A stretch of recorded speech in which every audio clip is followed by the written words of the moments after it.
ఆదికాండము 7వ అధ్యాయము 1వ వచనంలో నోవహుతో దేవుడిలాగా సెలవిచ్చి ఉన్నాడు. నీవు నీ భార్య బిడ్డలు నీ కుమారులు కోడళ్ళు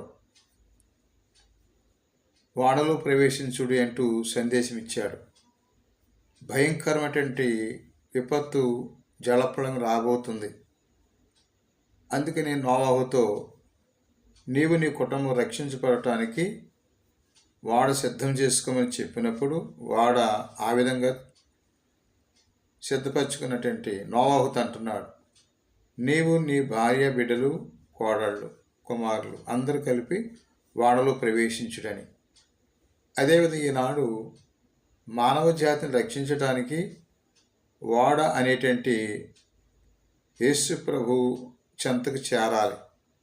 పాత నిబంధనలో నోవహు వాడలో చేరినట్టుగాని కుటుంబం, అలాగే ఈనాడు కూడా యేసయ్య దగ్గరికి ప్రభు దగ్గరికి ప్రతి ఒక్కరు కూడా రావాల్సిందే.